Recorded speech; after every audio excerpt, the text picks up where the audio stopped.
The way that we communicate today, predominantly over messaging, delivers CDRs, so that's delivery receipts. The reality is what a brand wants to understand is whether its meaning for the communication is actually successful. So a bank actually delivering an authentication, then obviously the customer authenticating onto the service.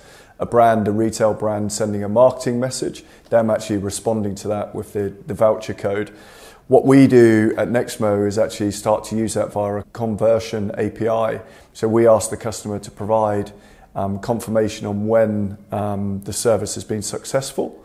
And if we can start using that to understand which routes are working for customers, we can then start making sure all of our customers are using the most effective routes.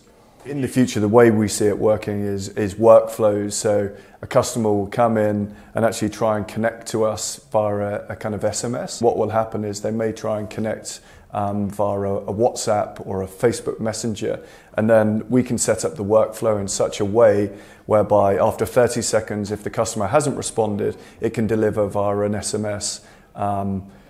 Where the market needs to move to is people and developers moving very much from one kind of SMS-based programmable kind of communication to multiple. So they'll be connecting to voice, SMS, OTT, and bringing that together into kind of one conversation flow for a brand.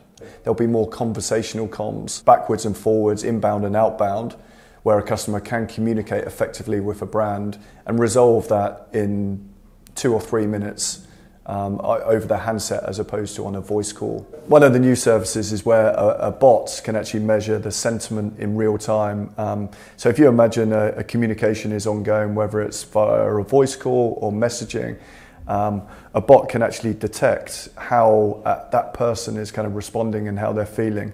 So if you imagine a call center agent communicating to a customer, at any one time you can see probably via a scoring mechanism whether they're communicating in a way in which they're happy or not.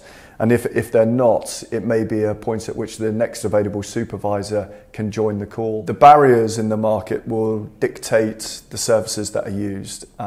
So if you look at a lot of the operator services, they're reliant on almost every operator signing up to be able to provide that service. That's probably one of the biggest challenges that RCS has today.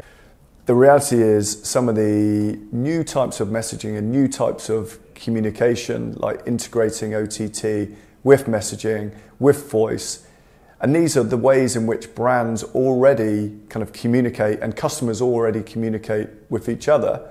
These are widely accepted, and therefore integrating those into an enterprise journey is not rocket science.